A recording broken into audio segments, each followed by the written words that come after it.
This is London Real. I am Brian Rose. My guest today is Deividu Aiku, the English writer and public speaker known since the 1990s as a professional conspiracy researcher, calling yourself a full-time investigator into who and what is really controlling the world. You are the author of 21 books and 10 DVDs and have lectured in over 25 countries, speaking live for up to 10 hours to huge audiences, filling stadiums like Wembley Arena. You are here for the second occasion today to talk about the COVID-19 pandemic and global lockdown, the looming economic recession, the impact of 5G technology, and the violations of our rights and freedoms of speech. David, welcome back to London Real. Thank you, Brian. It's been 19 days since you last came on the show. Since then, we are told that millions of people have been infected worldwide with this disease, with deaths now approaching 100,000. Nearly 3 billion people are locked down in their homes, markets are off 30%, and a global recession is pending. Our last conversation went, quite frankly, viral, David. Over 7 million views that I can count, the most comments of any episode in London Real history, which tells me one thing: that people want to hear your opinion and people want to hear the truth. David, as you know, I don't agree with everything you say, but I will defend to the death your right to say it. And at a time in this country when the regulator Ofcom is banning media outlets from talking about the quote-unquote 5G coronavirus conspiracy theories, I get very concerned. A lot of people told me not to do this interview today again, but in America, where I'm from, the First Amendment of the Constitution is the right to free speech and freedom of the press, and that right is being violated right now as we speak. George Orwell, in his famous book, 1984, said, "In times of universal deceit, telling the truth is a revolutionary act." And David, that's what we're going to do today. Honestly, I didn't even know if we'd make it to this moment. I thought we might be shut down today. Where do we start? Is there a virus? Since we last spoke, Brian, I've spent every waking moment, which has been most of every 24 hours, devouring information from virologists, specialists, doctors all around the world, in America, in Germany, in Austria, Italy, who would never be allowed to get near the BBC or CNN because they are demolishing the official story of this hoax. And if people go to deividaiku.com when this interview is over, I've put a special posting of a series of videos. It says for viewers to London Real, a series of videos by these doctors and others who in their various ways support all the elements of what I'm going to say today. So this is not me pulling it out the ether. There's no point in that. What's the point? You either deal with facts and what people who should know say, or you don't. So this is the headline to start with, which will shock a lot of people, I'm sure. There is no COVID-19. It doesn't exist. And I'm going to explain today why that is and how, therefore, a pandemic perception could be pulled off. Now, one of the doctors that I've been looking at is called Andrew Kaufman. He is a medical doctor in America. He works in psychiatry now. And he, like a lot of these doctors you'll never see on the BBC, started looking at the sequence of events that's led us to where we are now. And this is how it went. People started getting ill, for whatever reason, in China. And the Chinese authorities took genetic material from the fluid in the lungs of people who got ill, only a few, a very small number. And they found what we would call genetic material. It wasn't an isolated virus. it was genetic material which can be there from a long list of causes, including lung cancer, by the way. And they decided that what was causing the illness was a virus, which has got the name COVID-19. But at no time did they isolate that so-called virus from the rest of the genetic material, much of which will be found in the bodies of most people. So they start out, before they started testing, diagnosing people in China from symptoms. And you will have heard this constantly recurring theme about coronavirus or COVID-19, because there's lots of coronaviruses, COVID-19 symptoms. And you'll hear this recurring line, flu-like symptoms. Now, these flu-like symptoms can be caused by a great range of different causes.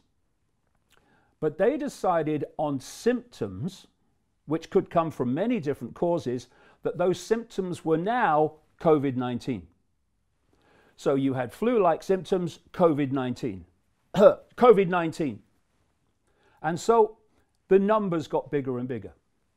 And when we get to 5G, there is another element to this, which I also want to talk about in relation to China and in relation to the West as well. But they then develop this test, or start using this test, to test for COVID-19.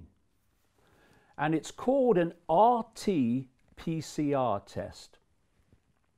And, wait for it, it doesn't test for COVID-19.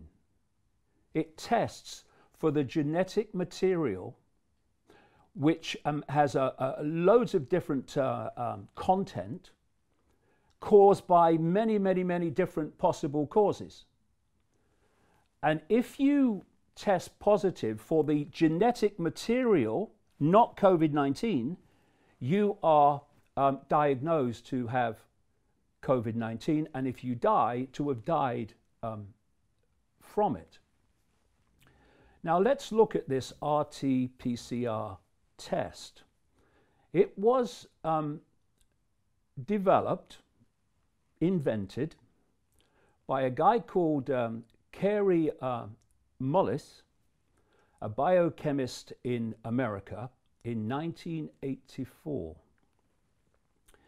And it's used to try to diagnose many things. The same test has been used to try to diagnose lung cancer. The same test of genetic material that they are saying, you test positive, you've got COVID-19. Now, what did this Kary Mullis say, the inventor of the test? Oh, must get more people tested for COVID-19. The inventor of the test, what did he say? This test should not be used to diagnose infectious disease. The inventor of it said that. What are they doing to tell us who has and has not got this so-called COVID-19?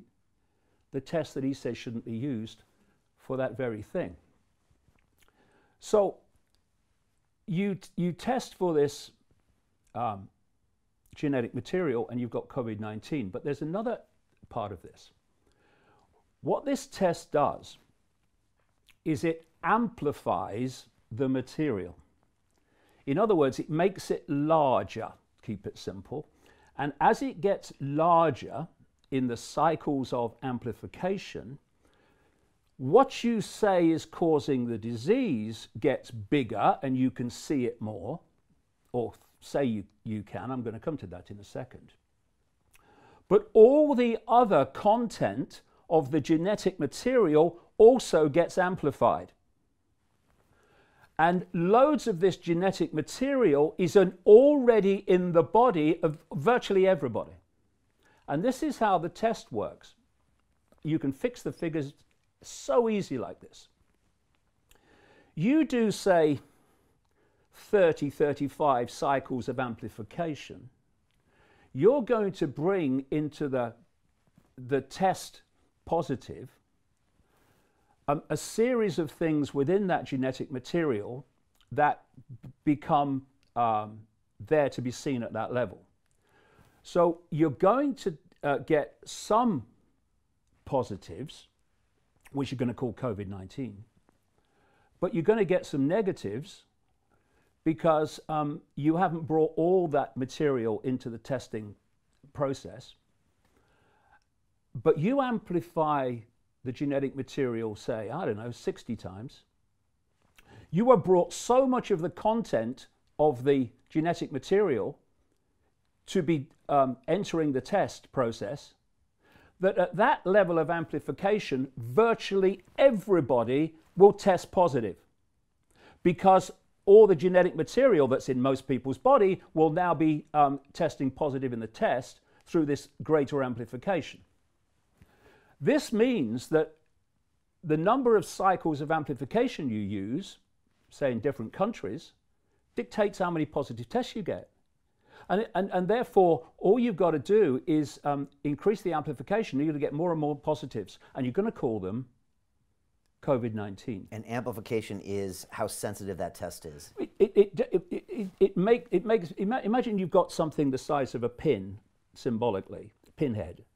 You can't really understand it because it's so small. You amplify it, and it becomes much greater, and you can now start looking at different elements of it. And that's what the test does. It amplifies that. It amplifies amplification.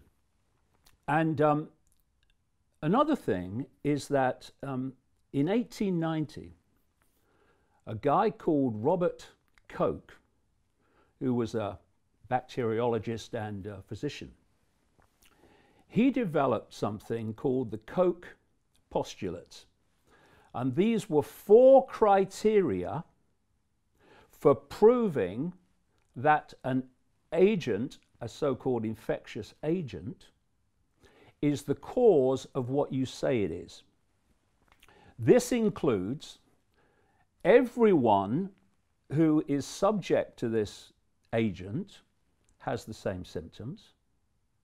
2, that you have isolated this agent, call it a virus, bacteria, whatever, you've isolated it, so there's no other material, only that, so there's no contamination, there's no false positives in the way I've described, you are only isolating that.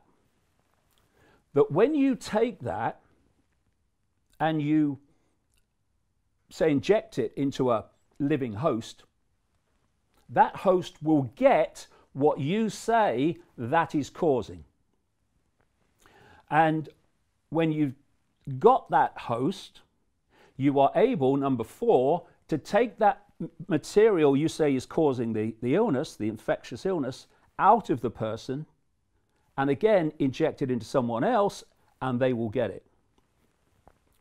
In terms of COVID-19, not one single one of those 4 Koch postulates, which have been used since 1890 by mainstream medicine the world over to prove that this is infecting and causing that, not one of them have been used and fulfilled. None of them.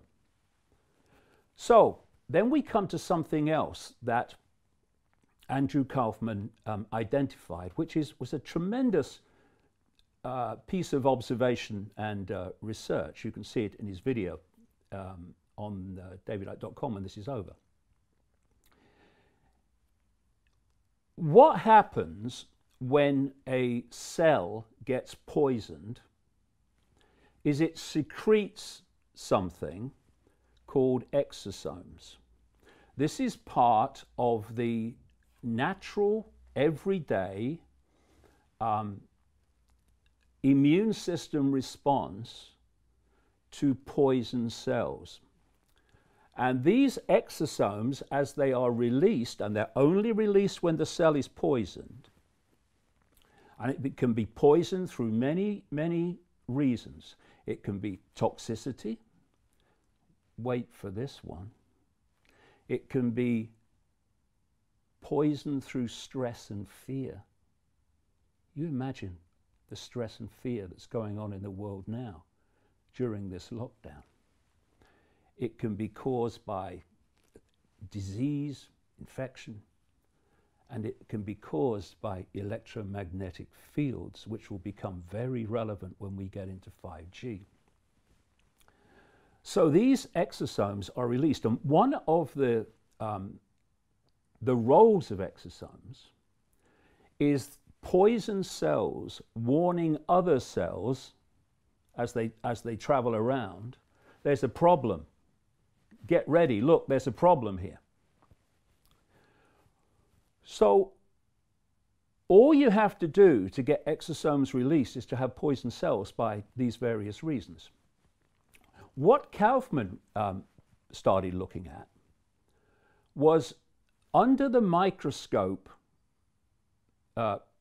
pictures of exosomes, what they look like. And then he looked at an under the microscope picture of what is claimed to be COVID-19. These two were exactly the same.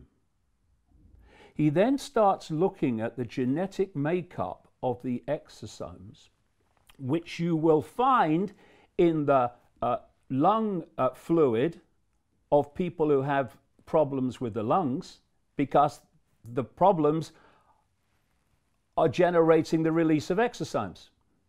And he looked at the genetic makeup claimed for COVID-19. They are exactly the same in every relevant way.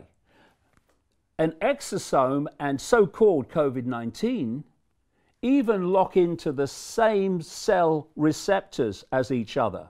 They are, as Kaufman has clearly shown, the same thing.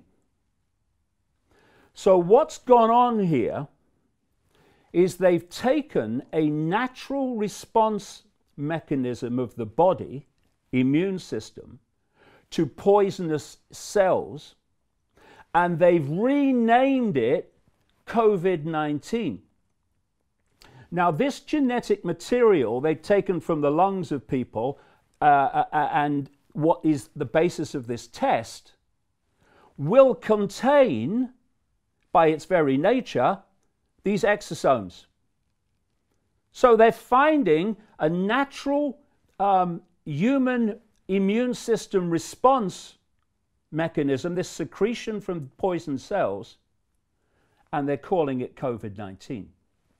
And because anyone who has any level of cellular toxicity is going to produce these exosomes, then the potential for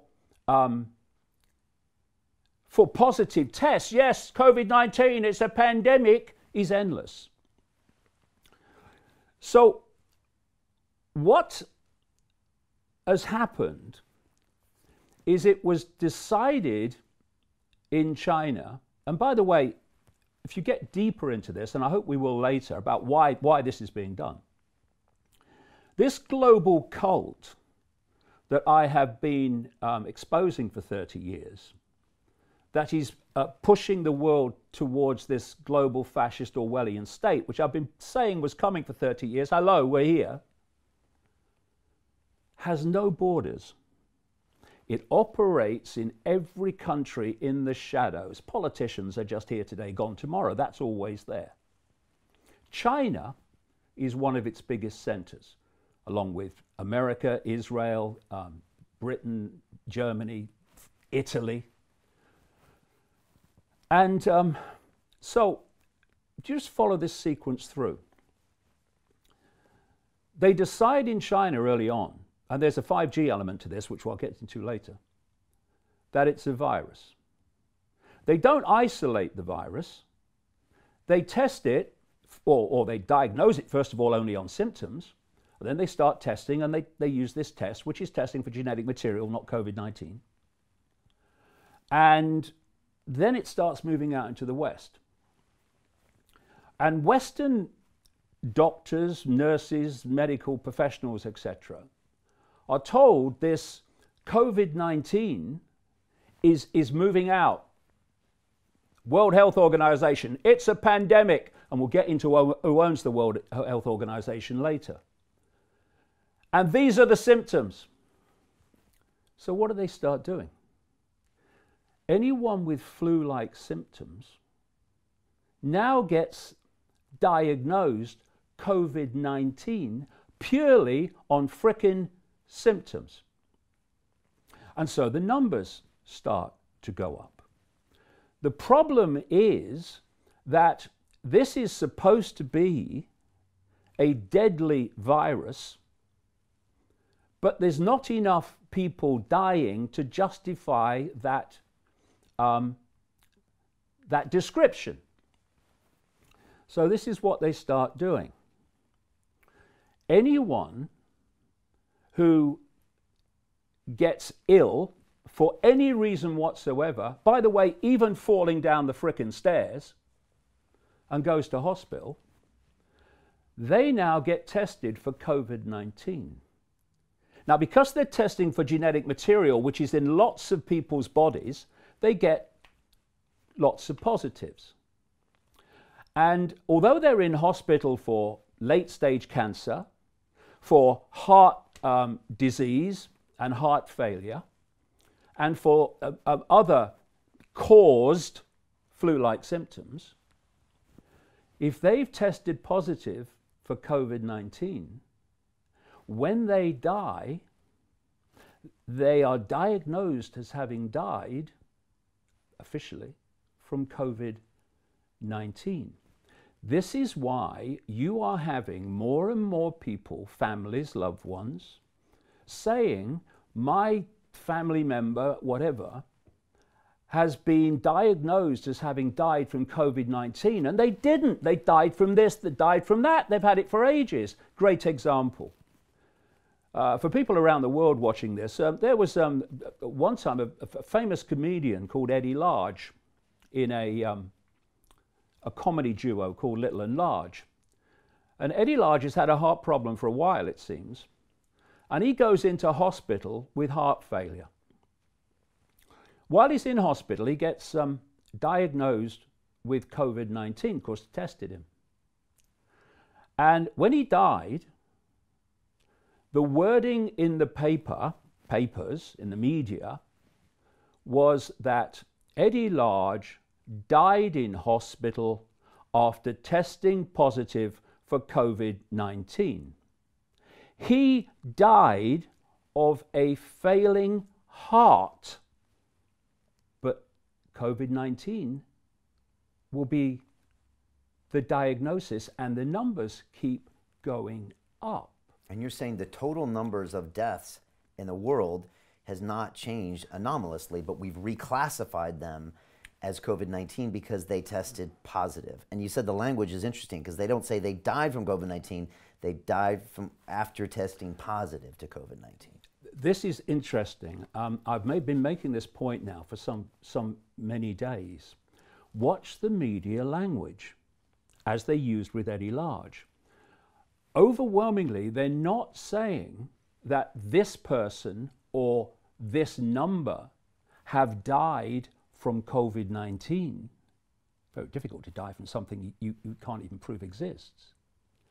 They say, this is the wording, and you see it repeated all the time, this person or this number died after testing positive for COVID-19. Not that they died from it, but look at the implication. Oh, Eddie Large, he died from COVID-19. Oh, everyone's getting it.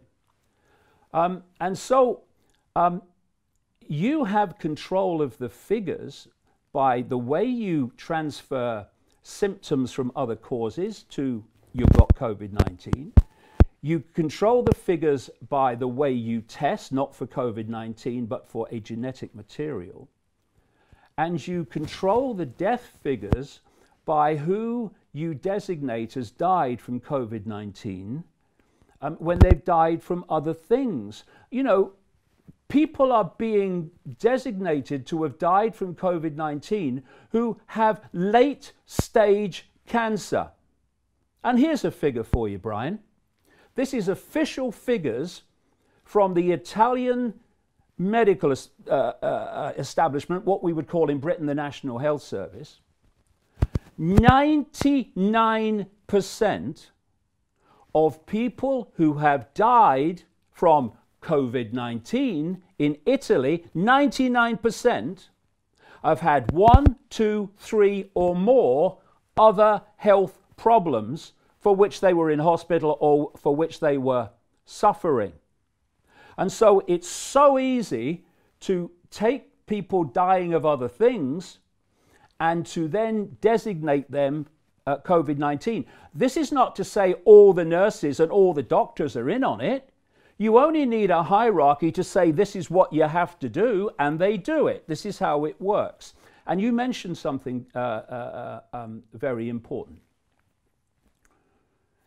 The last time I looked, the death figures from all causes in Europe overall and in the United Kingdom had not risen compared with last year, etc., to the extent that even begins to encompass all the people we are told are dying from COVID-19.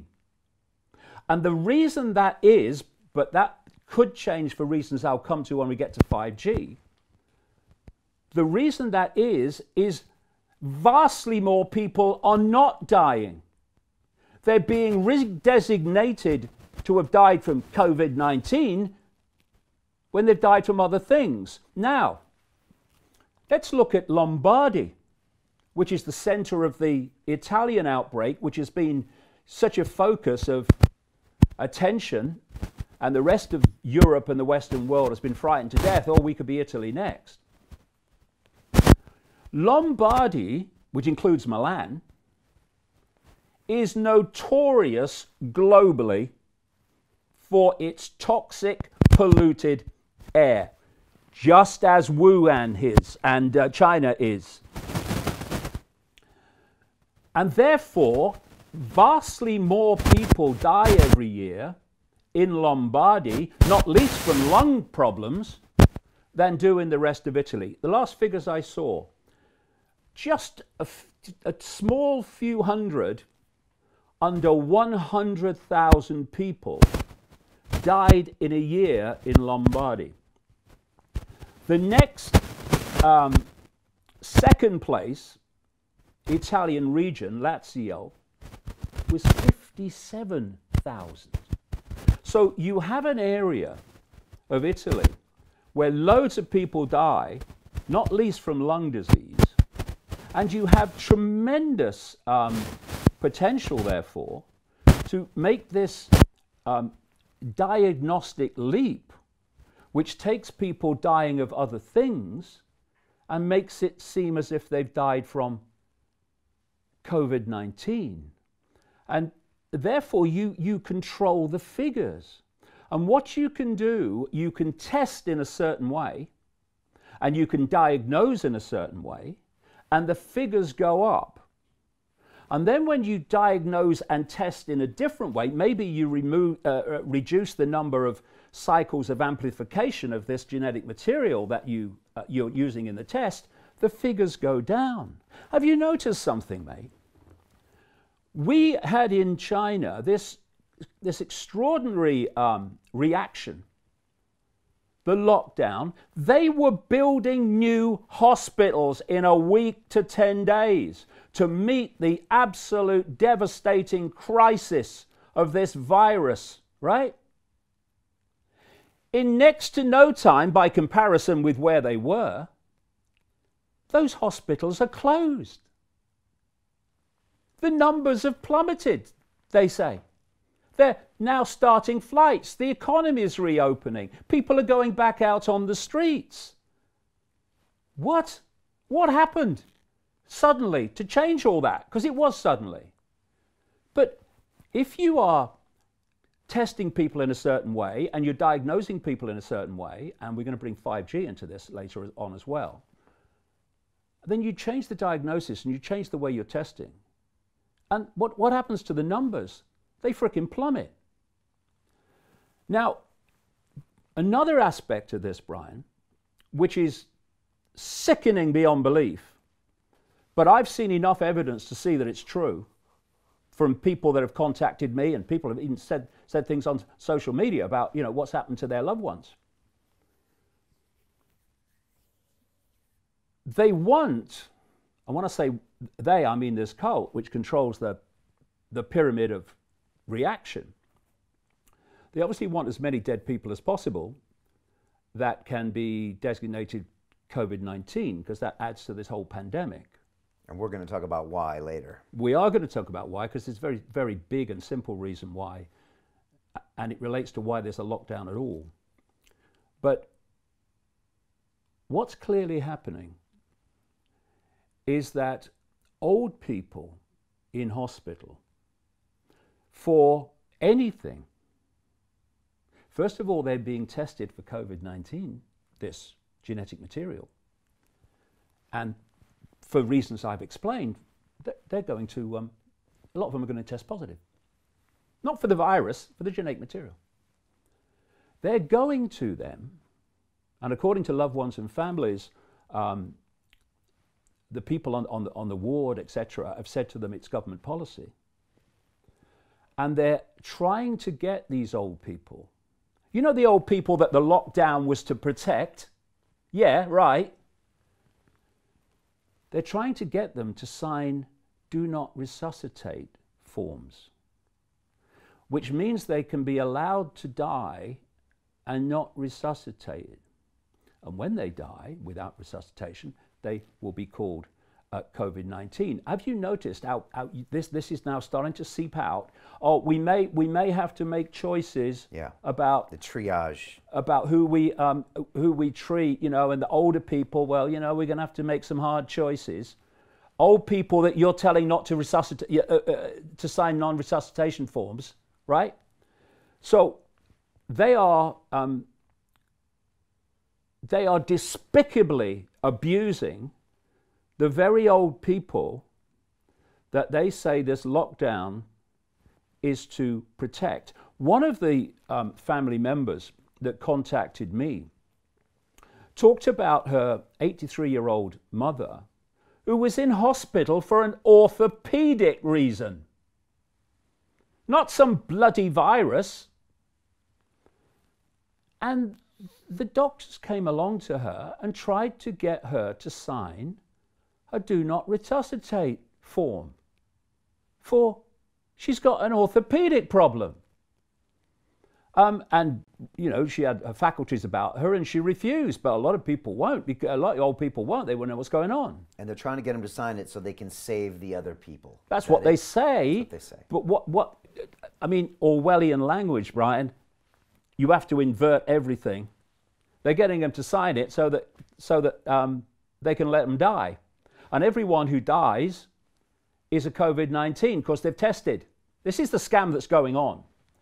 And what it means is that they control the figures by the way that they test, by the way they diagnose, and the way they count them. And thus, the figures can be allowed to go up and up and up to justify further lockdown. And then when they think, as I said towards the end of our last interview a couple of weeks ago, when will it be over? It will be over, actually temporarily, we can come to that later, when they think they have reached the point where everything they want from this, which is a completely destroyed global economy, it is vast numbers of people who've lost their independent livelihood and income, and thus become dependent on the state, and you do what the state says if you want your pittance every month. They will bring an end to this and bring the numbers down. Oh, we're past the curve. When they think it's gone far enough for them to have got everything they wanted from it. Look at China. Look at China. They did exactly the same. Oh, it's terrible, terrible. Oh, gone. How can it be gone in China? How can it be gone? Doesn't make any sense. No sense. Billion-plus people. No sense. This is infectious in urban environments. They have them everywhere. Now, No people sense. say they're lying about those numbers. I had a doctor on this, as the CIA has seen these funeral urns being bought, and those are going through the roof. Well, all you can say is that they're opening up China, they're opening up industry, people are going out on the street, and they're opening up air travel again. The whole point is, however, that the authorities control the figures, so they control, and there's another way that they can control the figures when we get into 5G, and thus they can decide when this thing comes down anytime they want, just by changing the way that they count and changing the way that they test. They test. Now, look at this sequence. They were not getting enough dead people from this virus to justify the fact that it was lethal. The vast, overwhelming majority of people have no symptoms or mild symptoms. Now, just before I go to this point, something else I should add. This RT-PCR test cannot and does not test for how much of a, quote, virus you have. And I will be sitting here now, you'll be sitting there now, everyone watching this program will be sitting there, and they have all these different, what people call viruses, actually part of the natural immune system, but they will have that in their bodies. And it will be at a level, loads of it, and it will be at a level that will never trouble them. That's why you can test positive for something and have no symptoms, because it's at such a low level, it's going to trouble you. The immune system will sort that out, keeps it all under control. So what you can't do with this test is test for how much of a, quote, virus you actually have. And in the words of one doctor scientist that I've quoted in recent times, you need massive amounts of it for you to be sick. So they can't even begin to tell you if your sickness is from some virus or other unless they can test how much of it you have. And this test doesn't do that.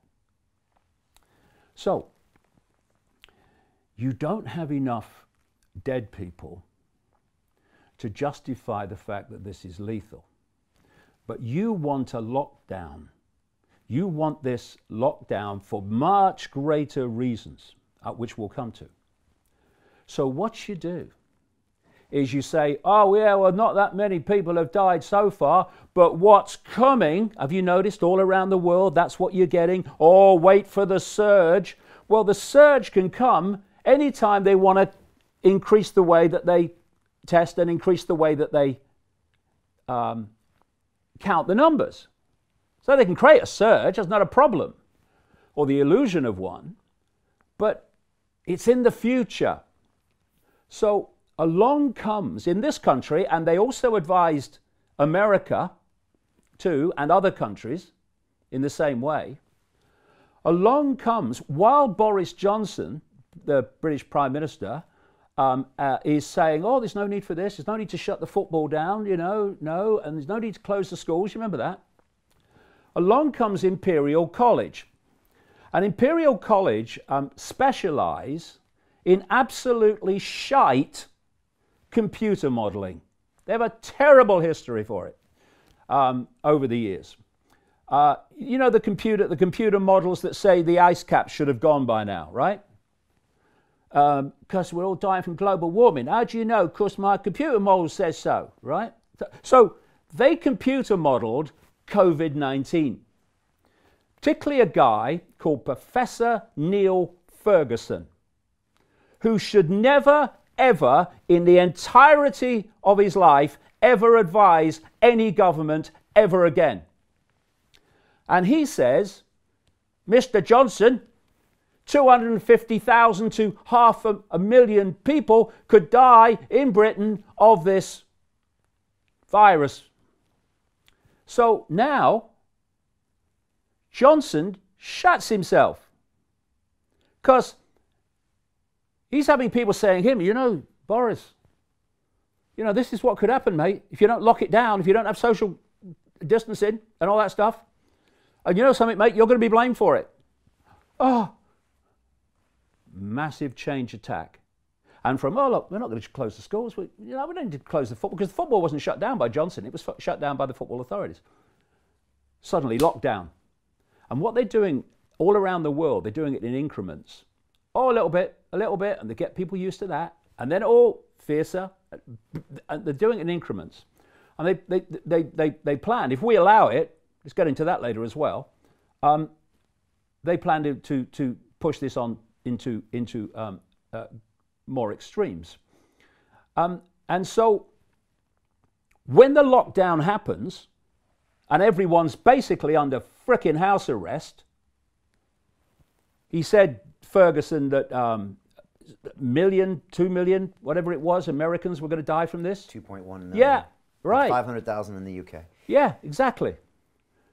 When the lockdown happens, he suddenly rolls back, right? Oh no, it's less than 20,000. Someone else from Imperial College, which is very closely connected to Freemasons, by the way, and Freemasonry. And by the way, the part of the college where Ferguson works takes funding from the Bill and Melinda Gates Foundation, which we are going to get in seriously to later on. Because Gates is absolutely, as a gopher, but a rich one of this cult, he is right involved in this in ways that we'll come to.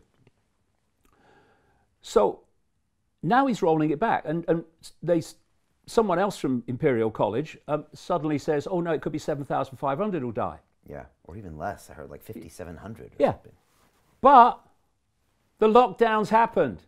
And the lockdown happened on the, it's going to be 250,000, right? You imagine, Brian, another computer modeler came along, government advisor. Well, my model says that ain't going to happen. No. We don't have to shut anything down. It's not going to happen. How long would he be a government advisor? Yeah, 30 seconds.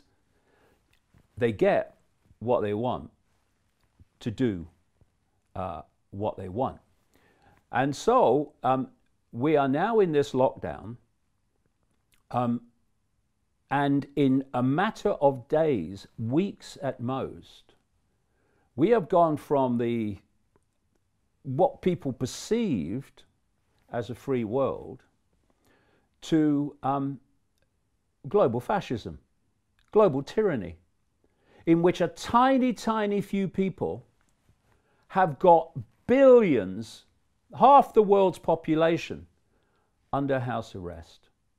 And it's been done by scamming this whole COVID-19 thing, which brings me, mate, to 5G. Before we go to 5G, question for you. Go on. I've been watching Trump's live conferences every night, and he has Dr. Fauci and Dr. Birx that come up.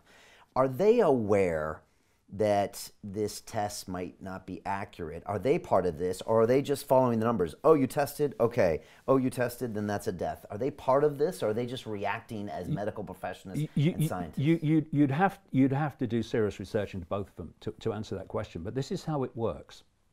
You've got a pyramid. This is how this cult works. You've got a pyramid, and at the top are the inner circle of the cult that are driving this globally. As you come down from the pyramid peak, you're meeting more and more and more people, but each step down know less and less and less of what they know.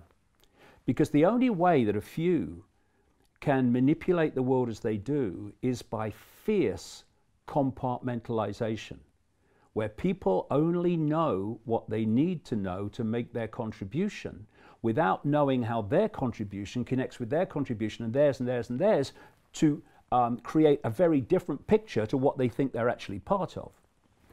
So as you come down, at the top of the pyramid, they absolutely know they're manipulating. They know it's a scam. But you're in the medical profession, and you are told these are the symptoms. When you see these symptoms, you diagnose COVID-19. When anyone comes into hospital, you test for COVID-19. If they die of whatever, you put COVID-19 on the death certificate. So what's this great line? In and after every tyranny, I was only following orders. This is how it works. But some nurses and some medical professionals, one I'm going to come to in a second with 5G, have broken ranks and said this is crap. A, we're diagnosing COVID-19 for people at death that have not died from it, and so on. And also, we're being asked to get old people to sign do not resuscitate forms. So some of them are breaking ranks, but most of them won't. They just carry on and just, they might complain and moan under their breath, but they do it. This is how it works. So you have this World Health Organization. Who's the second biggest funder of the World Health Organization, second only to the United States government? Bill Gates. He owns it.